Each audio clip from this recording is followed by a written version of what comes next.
신종 코로나 바이러스에 감염된 16번째 확진자가 추가로 발생했습니다.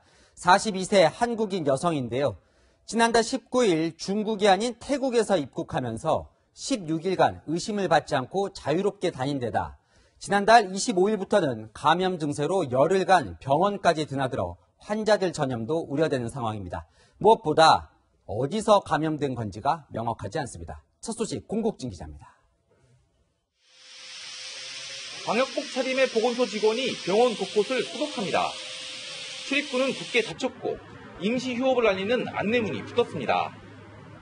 16번째 확진자인 42살 한국인 여성이 진료받은 사실이 드러나 폐쇄 조치에 들어간 겁니다. 앞서 이 여성은 4박 5일 일정으로 태국 관광을 한 뒤 19일 오전 제주항공을 이용해 무안공항에 입국했습니다. 관광에는 5명이 동행했습니다. 이후 설 연휴인 25일부터 오한과 발열 증상이 나타났고 21세기 병원과 전남대병원에서 폐렴 치료를 받았습니다. 상태가 악화되자 어제 전남대병원 응급실로 이송돼 바이러스 검사를 받았고 오늘 오전 양성 반응이 나왔습니다. 남편과 자녀 3명 등 가족에겐 자가 격리 조치가 내려졌습니다. 가족들은 자가 격리 조치하였고 가족들은 현재까지는 증상이 없습니다.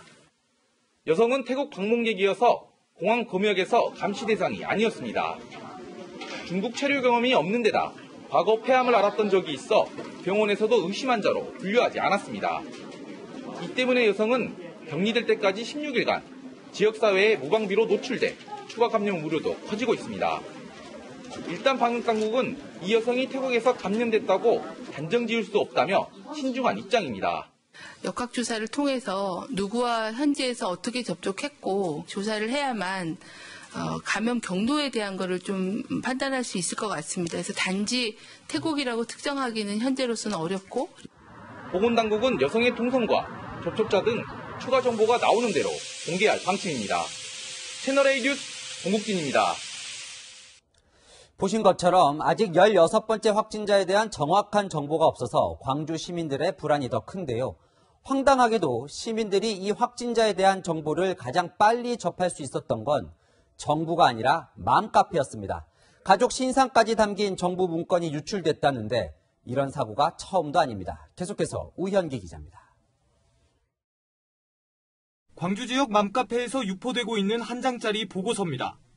광산구 보건소에서 작성한 것으로 돼 있는 이 문건에는 환자의 성과 나이, 거주 지역이 적혀 있고 최초 증상 발현에서 병원 이동까지 과정도 나와 있습니다. 가족의 나이와 직업, 재학 중인 학교 이름까지 그대로 노출됐습니다. 이 문건은 광주 광산구청에서 내부 보고용으로 작성한 공식 문건으로 확인됐습니다. 저희들도 자체적으로 파악 중에 있고 오늘 오전에 우리 구에서는 3사람밖에 몰랐다. 시에 보고를 했다. 문건은 온라인에서 무분별하게 유포되면서 지역사회의 불안감은 급속도로 확산되고 있습니다.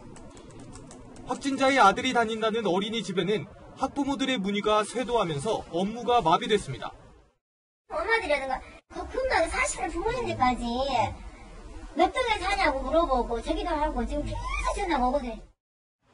광주시는 해당 문서가 어떻게 유출됐는지 파악하기 위해 경찰에 수사를 의뢰했습니다. 앞서 5번과 6번 확진자의 개인정보가 담긴 공문서가 인터넷에 유출되면서 경찰이 수사에 나선 상황. 보건당국은 개인정보 유출을 엄금하겠다고 밝힌 바 있습니다. 저희도 엄중하게 인식을 하고 있습니다. 각 부처와 시도에 대해서 보안에 대해서 철저하게 준수하라라는 그 지침을.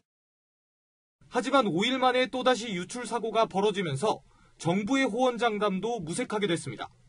채널A 뉴스 우현기입니다.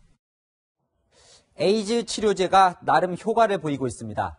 첫 번째 확진자인 30대 중국인 여성은 에이즈 치료제 투여 이후에 상태가 호전돼 퇴원까지 검토되고 있습니다. 김철웅 기자가 환자가 있는 인천의료원에 다녀왔습니다. 병실 안을 돌아다니고 침대도 스스로 정리합니다. 35살 중국인 여성, 국내 첫 번째 확진자의 오늘 오후 모습입니다. 식사도 일반인과 똑같이 먹고 있습니다. 중식으로 저희 식당에서 지금 준비하고 있습니다. 만두라든지 볶음밥이라든지 좋아하실 만한 걸로 따로 준비를 하고 있습니다. 인천의료원 음압병실에서 격리 치료를 받은 지 16일째.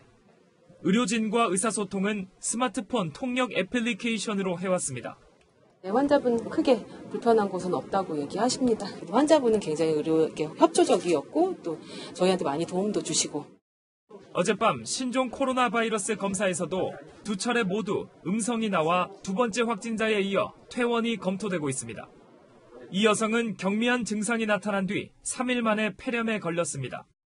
폐렴 증상인 가래와 흉막염이 없었는데도 영상 촬영 검사에서 폐렴이 확인되는 특징을 보였습니다. 의료진은 에이즈 치료용 항바이러스제를 2주간 투약했고 지난달 28일 체온이 떨어지면서 상태가 호전됐습니다. 2003년도 유행했던 사스 코로나 바이러스에서 임상에서 효과가 있었다고 알려진 HIV 치료약이라고 알려져 있습니다. 그 약제를 쓰기 시작을 했고요. 경과는 상당히 좋았던 것 같습니다. 다만 인천의료원은 이 환자 한 명의 사례로 에이즈 치료 효과를 속단하긴 어렵다고 밝혔습니다. 환자는 번역기로 보살핌에 감사하며 너무 행운이라고 생각한다며 의료진에 감사 인사를 전했습니다. 두 번째 환자는 이르면 이번 주 퇴원할 것으로 보입니다. 지난달 25일만 해도 외부 공기와 차단된 특수 카트에 실려 검사를 받았지만 보건당국이 완쾌라고 표현할 정도로 호전된 덕분입니다. 두 번째 확진자도 에이즈 치료제가 투입됐고 네 번째 확진자에게도 같은 처방이 이루어졌습니다. 채널A 뉴스 김철웅입니다.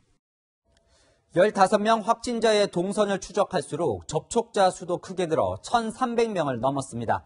그중 일본에서 감염돼 발견이 늦었던 12번 환자, 이 한 명의 접촉자 수가 전체의 절반에 달합니다. 이래서 일찍 격리하는 게 중요합니다. 계속해서 정현우 기자입니다. 보건당국은 두 번째 확진자 외에도 퇴원을 검토 중인 환자들이 있다고 밝혔습니다.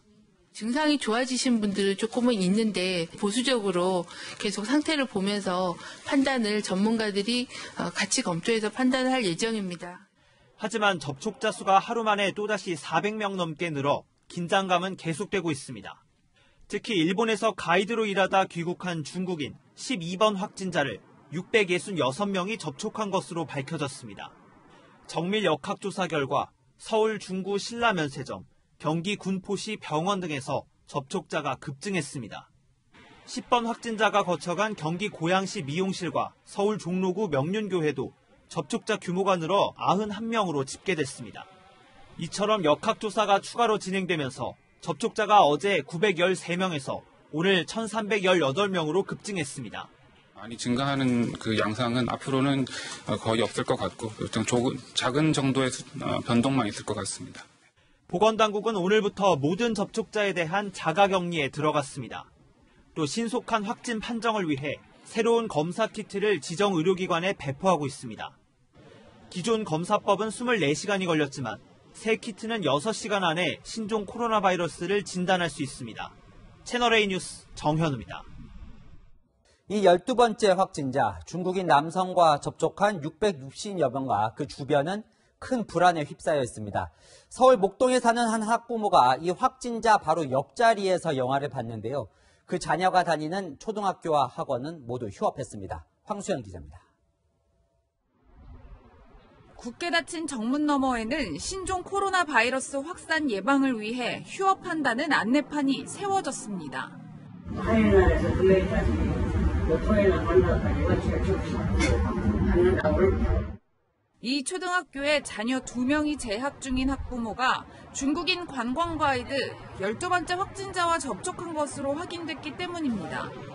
지난달 26일 오후 5시 반, 학부모는 CGV 부천역점에서 영화 남산의 부장들을 관람했습니다.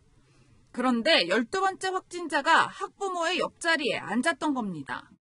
12번째 확진자의 아내, 14번째 확진자도 함께 영화를 봤습니다.